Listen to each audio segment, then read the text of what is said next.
आपकी hyper rationality को आप इंटेलेक्चुअल मैस्टरबेशन भी कह सकते हैं, जिसकी आपको एडिक्शन लग चुकी है, यानी कि लत लग चुकी है, और यही वजह है कि अब वो आपके काबू से बाहर है।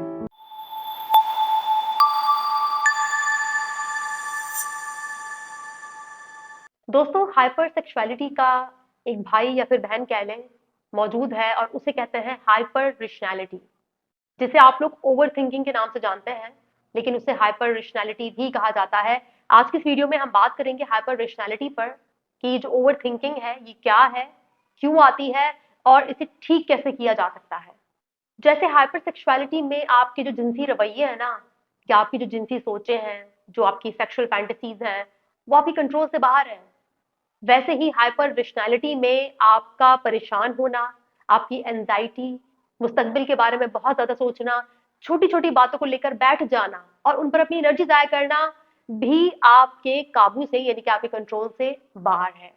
हाइपर रेशनैलिटी में, यानी कि ओवर थिंकिंग में, आप ना हालात का तज्जिया करते रहते हैं, लोगों के बारे में सोचते रहते हैं कि वो आपके बारे में क्या सोच रहे होंगे, आपको सोशल एंजाइटी होती है, आप मुस्तकबिल को लेकर बहुत ज्यादा परेशान रहते हैं।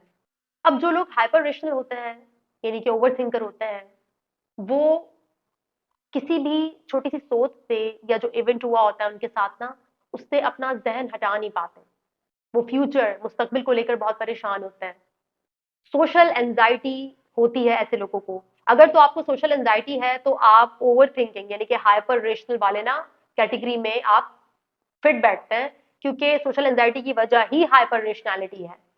अब देखिए, ये जो आपके अंदर रवैया है बहुत ज्यादा सोचने का, ओवर थिंकिंग का, ये कोई 2 दिन में तो नहीं जन्म लेता ना, और ना ही ये आपके जो है ना वो एक बेवकूफ या पागल इंसान होने की निशानी है। ऐसे जो रवैये होते हैं ना, जो आपके काबू से बाहर हो, जो आपके कंट्रोल से बाहर हो और आपकी नॉर्मल लाइफ को परेशान करें, उसके लिए हमें बहुत डीप जाना होता है। थोड़ा बचपन में जाना होता है कि आखिर क्या था ऐसा, बचपन में क्या हुआ कि जिसने आपके अंदर इस रवैये को इतना ज्यादा पुख्ता कर दिया। बहुत मुमकिन है कि आपके जो वालदैन हैं वो नार्सिसिस्टिक हों, क्योंकि जो वालदैन नार्सिसिस्टिक होते हैं, नरगिसत पसंद होते हैं ना, उनके बच्चे बहुत ज्यादा रेशनलाइज करते हैं बड़े होकर, चीजों को, मामलात को, फ्यूचर को। एंजाइटी ऐसे बच्चों में बहुत ज्यादा पाई जाती है। या फिर अगर आपके वालदैन निग्लेक्टफुल हों, अब्यूजिव हों, वायलेंस करते हों, तो ऐसे में जो छोटे बच्चे होते हैं ना, उनका जो ब्रेन होता है वो इमोशंस को तो समझ नहीं पाता, वो उस वक्त उस वाकये की जो हालात हैं उसकी इंटेंसिटी को भी समझ नहीं पाता। तो इस टाइम पर आपके ब्रेन को सबसे अच्छा बेहतरीन काम जो लगता है ना, वो होता है रेशनलाइज करना, यानी कि लॉजिक और रीजन ढूंढना। जो भी आपके इर्द गिर्द चल रहा होता है उस तमाम तर सिनेरियो को आप लॉजिक, रीजन और सोचने से इग्नोर करते हैं, डिस्ट्रैक्ट करते हैं अपने आप को उसके बारे में सोच सोच कर। क्यों? क्योंकि आपका जो दिमाग है वो जब आप सोचते हैं ना, तो उसको ऐसा लगता है, वो आपको ऐसा फील करवाता है कि जैसे हालात आपके कंट्रोल में है। जी हाँ, सोचना, थिंकिंग, ओवर थिंकिंग अगर आप करते हैं तो उससे होता ये है कि आपका ब्रेन कुछ देर के लिए ऐसा महसूस करता है कि जैसे वाकई में आपके मसले हल हो रहे हैं, क्योंकि जितना डीप आप उस मसले में जा रहे हैं, जितना ज्यादा आप उसके बारे में सोच रहे हैं, तो आपका मसला हल हो रहा है, हालात आपके कंट्रोल में आ रहे हैं। ये यहाँ पर सबसे बड़ा प्रॉब्लम है, और यही वजह है कि जो लोग ओवर थिंकिंग करते हैं उन्हें ऐसा महसूस होता है कि जैसे उनके हालात उनके कंट्रोल में आ रहे हैं या फिर उनके मसले हल हो रहे हैं, लेकिन रियलिटी में वो कहीं पर भी नहीं पहुंच रहे होते अपनी जिंदगी में। वो वहीं स्टक होते हैं, वो वहीं पर रुके हुए होते हैं।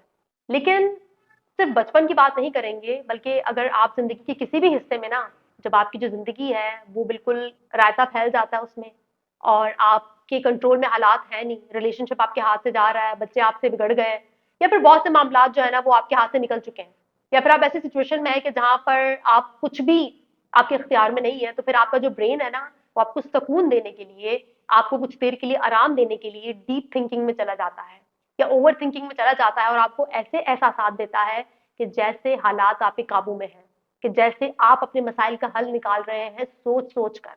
लेकिन एक बात याद रखिए, हकीकत में ऐसा नहीं हो रहा। हकीकत में क्या हो रहा है ये तो मैं आपको वीडियो के एंड में बताऊंगी, ताकि आपको मेंटल क्लैरिटी आए कि सोच सोच कर आप कहाँ पहुंच रहे हैं। लेकिन फिलहाल ये बताना जरूरी है कि ओवर थिंकिंग करके आपके ब्रेन को क्या फील होता है। उसे ऐसा फील होता है कि हम लाइफ में अपने मसाइल का हल निकाल रहे हैं। सवाल ये पैदा होता है कि ओवर थिंकिंग और अच्छी वाली डीप थिंकिंग में फर्क क्या है, क्योंकि थिंकिंग यानी कि सोचना तो बुरी बात नहीं है, लेकिन आपको पता होना चाहिए कि कहाँ, कितना और कैसे सोचना है। यहाँ पर मैं आपको एक छोटी सी मिसाल दूंगी प्रेसिडेंट इब्राहिम लिंकन की। उनके बारे में मैंने पढ़ा था उनकी बायोग्राफी में। चूंकि वो एक बहुत ही मसरूफ शख्सियत थे और मेंटली स्टेबल भी थे, तो उनके पास सोचने का इतना फालतू टाइम तो था नहीं। ज्यादातर उनकी जिंदगी जो है ना वो फैसले लेने या फिर एक्शन की गिर्द घूमती थी। ऐसे जो लोग होते हैं ना, जो हेल्दी सोच रखते हैं, हेल्दी दिमाग रखते हैं, उन्हें फिर ना डीप थिंकिंग करने के लिए अलग से टाइम निकालना पड़ता है। इब्राहिम लिंकन अपने ऑफिस के पास एक छोटा सा कॉटेज उन्होंने बनाया हुआ होता था, और वो जब फारिग हो जाते थे हफ्ते में एक दो बार टाइम निकालते, उस कॉटेज में जाते और वहां पर अकेले बैठकर चंद घंटे कॉपी पेन लेकर ना डीप थिंकिंग करते, अपने ऊपर रिफ्लेक्ट करते, जो फैसले उन्होंने लेने हैं उस पर रिफ्लेक्ट करते, या कोई पॉलिसी अगर उन्होंने देखनी है या कुछ भी उनकी जिंदगी में चल रहा है, तो वो वहां जाकर स्पेशली बैठकर उस जगह में अपने जो मसाइल हैं उस पर डीपली रिफ्लेक्ट करते। तो ये होता है डीप थिंकर, जिसकी सोचें, जिसका जहन, जिसके इमोशंस उसके कंट्रोल में होते हैं, और वो जब चाहे डीप थिंकिंग करता है और जब चाहे थिंकिंग को ब्लॉक कर देता है और अपने काम टाइम पर अंजाम देता है।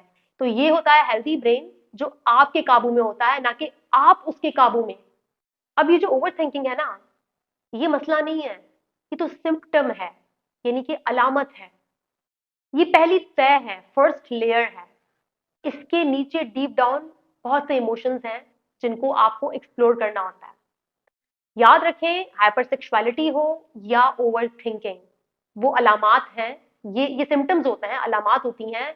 ये प्रॉब्लम नहीं होती। प्रॉब्लम तो इसकी जड़ में होती है, और वो प्रॉब्लम ना ढूंढने में मेरे जैसे लोग आपकी मदद करते हैं, यानी कि थेरेपिस्ट, साइकोलॉजिस्ट या फिर साइकेट्रिस्ट। वो आपकी हेल्प करते हैं उस जड़ में पहुंचने में जहां से आपकी ओवर थिंकिंग जन्म ले रही होती है। तो गेम यहाँ पर इमोशंस का है, क्योंकि ओवर थिंकिंग ने जन्म लिया ही इमोशंस को दबाने के लिए। इमोशंस को प्रोसेस करना नहीं आता था, पता नहीं था, जज्बात बहुत इंटेंस थे, समझ में नहीं आ रहा था। तो over thinking, rationality, logic, reason, इन तमाम चीजों ने जन्म लिया। लॉजिक रीजन बुरे नहीं होते, लॉजिक रीजन बहुत अहम है जिंदगी में, लेकिन जो चीज ओवर हो जाए, यानी कि अगर लॉजिक और रीजन भी ओवर हो जाए तो फिर आपको नुकसान देता है।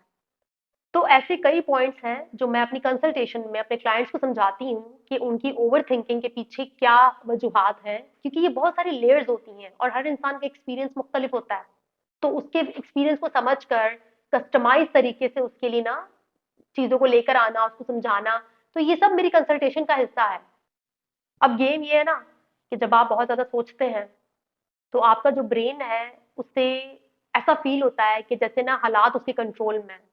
क्योंकि जब आप बच्चे होते हैं, छोटे होते हैं, आप हेल्पलेस हैं, आप डिपेंडेंट हैं एडल्ट्स पर, बालक लोगों पर। उनका जो दिल करे वो आपके साथ करते हैं, आपको बर्दाश्त करना होता है।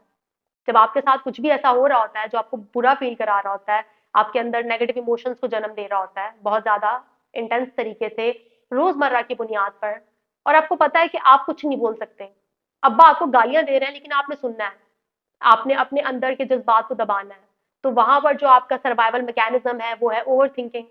ठीक है, आप रेशनलाइज करने लग जाते हैं, आप खुद को ब्लेम करने लग जाते हैं कि अब्बा बोल रहे हैं तो यकीनन मेरी गलती है, मैं ही बुरा हूं, मैं ही ऐसा हूं, मैं ही वैसा हूं, देखो यही हो रहा है ना। आसपास अगर मैं जायजा लूं, मैं लॉजिक और रीजन लेकर आऊं, तो अब्बा इज एब्सोल्युटली राइट, मसला है मेरे साथ। आप सिर्फ अपनी पर्सनालिटी के लिए नहीं, बल्कि अपने हालात को भी ना समझने के लिए लॉजिक और रीजन को लेकर आ रहे होते हैं, ताकि आपको उन इमोशंस को फील ना करना पड़े। अब करते हैं काम की बात। और काम की बात ये है कि इसको ठीक कैसे करना है, क्या स्टेप्स ले सकते हैं आप इसको बेहतर करने के लिए या फिर इसको नॉर्मल करने के लिए। नंबर वन तो मैं आपसे यही कहूंगी कि आपको किसी थेरेपिस्ट के पास जाना होगा। अगर तो आप बचपन में ट्रॉमा से गुजरे हैं, या फिर आपके कुछ एडवर्स चाइल्डहुड एक्सपीरियंसेस, यानी कि कुछ बुरे एक्सपीरियंसेस आपके साथ रहे हैं जिंदगी में, तो वहां से आपकी जो हाइपर रेशनैलिटी है, ओवर थिंकिंग है, इसने जन्म लिया है। अभी जो थिंकिंग है ना, ओवर थिंकिंग, कहने को तो ये थिंकिंग है, लेकिन इसके बहुत ही डीप डाउन, नीचे गहराई में आपके इमोशंस हैं, जिनको आप नहीं समझ पाए उस वक्त जब आप ट्रॉमा से गुजर रहे थे। तो असल जो गेम है ना, जो गेम खेलना है, वो है उन इमोशंस को प्रोसेस करना, उनके बारे में बात करना। जब वो इमोशंस प्रोसेस हो जाएंगे, उनके बारे में बात होगी, उनको नाम दिया जाएगा, उनके बारे में सोचा जाएगा, उन्हें फील किया जाएगा, तो फिर आपकी जो ये ओवर थिंकिंग है ना, ये थोड़ा सा आपके कंट्रोल में आने लगेगी। तो थेरेपिस्ट यहाँ पर बहुत ज़रूरी है, बहुत ज़्यादा ज़रूरी है, क्योंकि थेरेपिस्ट आपकी मदद करता है उन तमाम तर लेयर्स को, वो जो तह हैं आपके दिमाग में, उनको हटाने में और मसले की जड़ में पहुँचने में।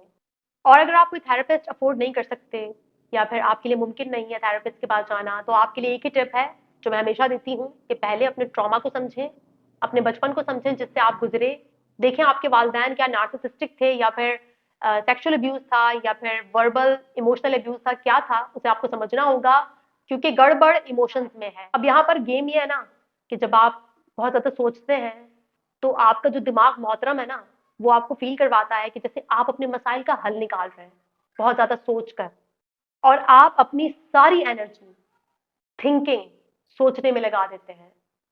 जब एक्शन लेने का वक्त आता है, जो कि सबसे ज्यादा जरूरी चीज है, उसके लिए आप में कोई एनर्जी नहीं बचती। यही वजह है कि जो लोग ओवर थिंकिंग करते हैं उनका एक्शन बहुत कम होता है, उनसे काम मुकम्मल नहीं होते, टास्क मुकम्मल नहीं होते, वो बहुत थका हुआ महसूस करते हैं, उनका दिमाग मुसलसल चल रहा होता है, उन्हें समझ में नहीं आता कि इसको रोकना कैसे है। अगर आप उनसे कहें कि दुनिया में ऐसे लोग मौजूद हैं जिनकी सोचें बहुत स्टेबल होती हैं, जिनका दिमाग बहुत साइलेंट होता है, तो उनको इस बात पर यकीन ही नहीं आता कि ऐसा कैसे हो सकता है, क्योंकि उन्होंने कभी ये एक्सपीरियंस ही नहीं किया अपनी लाइफ में कि अपनी सोचों को काबू कैसे करना है। अब ये वो आदत थी जो आपने बचपन में बनाई अपने मौजूदा माहौल से निपटने के लिए। आपके ब्रेन ने आपकी हेल्प की, उसने आपको सरवाइव करने में मदद की उस वायलेंस, उस ट्रॉमा वाले माहौल में। लेकिन अब आप बड़े हो गए, बालिग हो गए, और अब वो आदत इतनी ज्यादा पुख्ता हो गई है कि आपसे कंट्रोल नहीं हो रही। थिंकिंग को अगर कोई हरा सकता है, उसे बीट कर सकता है, तो उसका नाम है एक्शन, अमल करना। वो तमाम तर लोग जो ओवर थिंकिंग से गुजर रहे हैं, हाइपर रेशनैलिटी से गुजर रहे हैं, उनके लिए एक्शन बहुत जरूरी है। छोटे छोटे एक्शन, छोटे छोटे स्टेप्स। आपकी ओवर थिंकिंग जो आपको ये फील करवाती है कि सोच सोच कर आप अपने मसाइल का हल निकाल रहे हैं, और आपकी बहुत सारी यूट्यूब वीडियोस को देखने की आदत, जिसमें आपका ब्रेन ये समझता है कि वो बहुत कुछ सीख रहा है, ये दोनों इल्यूजन है, ये भ्रम है। असल हकीकत जो है ना, उसका नाम है एक्शन, कर्म। जी हाँ, आपने एक्शन लेना है। एक्शन ही आपकी ओवर थिंकिंग का तोड़ है। आपको एब्स्ट्रैक्ट थिंकिंग से कंक्रीट थिंकिंग की तरफ आना होगा। जो लोग ओवर थिंकिंग करते हैं ना, वो ज्यादातर एब्स्ट्रैक्ट थिंकिंग करते हैं। मिसाल के तौर पर, दुनिया बहुत जालिम है, यहाँ पर कोई किसी का नहीं होता, मुझे तो प्यार नहीं मिला, मैं फेल हो गया, या फिर अ, पता नहीं मेरा क्या बनेगा। इस किस्म के सवालात जो इंटेंजिबल हैं, जिनका कोई कंक्रीट आंसर ही नहीं है कि दुनिया क्यों जालिम है। भाई दुनिया तो ऐसी ही है जैसी है, जालिम है, मेहरबान है, जो भी है, उसका उसका पता लगाना, इस इन सवालों का जवाब ढूंढना नामुमकिन है। ये एब्स्ट्रैक्ट थिंकिंग है। लेकिन कंक्रीट थिंकिंग क्या होती है, जिसमें आप अपनी इन सेंसेस से, वो चीजें जिसको आप अपने सेंसेस से अंजाम दे सकते हो, जो टेंजिबल हो, जो आपके सामने हो, जिनको करना मुमकिन हो, जिसके लिए एक्शन लिया जाए, तो आपको उन चीजों की तरफ आना होगा बहुत स्लोली। जो भी आपकी एब्स्ट्रैक्ट सोचे हैं, जो भी आपके दुनिया से गिले हैं, उनको साइड पे करें, और छोटी छोटी चीजें जो आप अपने सेंसेस के जरिए अंजाम दे सकते हैं इस दुनिया में, उसकी तरफ आपको आना होगा। आप में से बहुत से लोगों ने ये ग्रीक वर्ड तो सुना ही होगा ना, हॉरर वैक्यूई। इसका मतलब होता है नेचर एबोर्स वैक्यूम। जी हाँ, नेचर को खाली बैठा बंदा बिल्कुल पसंद नहीं है। हमारे यहाँ पर कहा जाता है ना, बड़े बूढ़े बोलते हैं कि खाली जहन शैतान का घर होता है। तो ये जो बातें हैं, ये इनको मामूली ना समझा करें, इसमें विजडम है बहुत सारा। नेचर को खाली चीजें नहीं पसंद, खाली जगह नहीं पसंद। अगर तो आप ऐसे बंदे हैं जिसकी जिंदगी में कोई पर्पस नहीं, कोई मीनिंग नहीं है, और ट्रॉमा से भी गुजरे हैं, कोई काम भी नहीं कर रहे, सारा दिन बैठकर सोचते रहते हैं, तो फिर आपको ना जो ओवर थिंकिंग है वो ज्यादा परेशान करेगी। अपना ट्रॉमा हील करने के साथ, थेरेपिस्ट के साथ, थेरेपी लेने के साथ, एक्शन लेने के साथ, अगर आप अपने दिन को प्लान करेंगे ना, आप कुछ काम धंधा करेंगे, खाली ज्यादा नहीं बैठेंगे। देखिए, ये मतलब नहीं है कि आप सारा दिन ही बिजी हैं, सारा दिन ही आप कुछ ना कुछ कर रहे हैं। थोड़ा बहुत रेस्ट करना बनता है, लेकिन आपके पास कोई पर्पस भी होना चाहिए, कोई काम होना चाहिए आपका जिसको करना आपके लिए जरूरी हो। तो वहां पर भी आपकी जो ओवर थिंकिंग है वो काफी हद तक मैनेज हो जाती है, क्योंकि अगर आपका जहन खाली होगा, आपका दिन, आपका शेड्यूल खाली होगा, तो नेचर उसको भरेगी सोचों से। जी हाँ, नेचर का काम ही यही है, तो नेचर को समझते हुए आपने नेचर को मौका नहीं देना इतना ज्यादा कि वो आपको, ओवर थिंकर तो आप हैं, लेकिन चूंकि आप खाली भी बैठे हुए हैं तो वो आपको और भी ज्यादा ओवर थिंकिंग की तरफ लेकर जाएगी।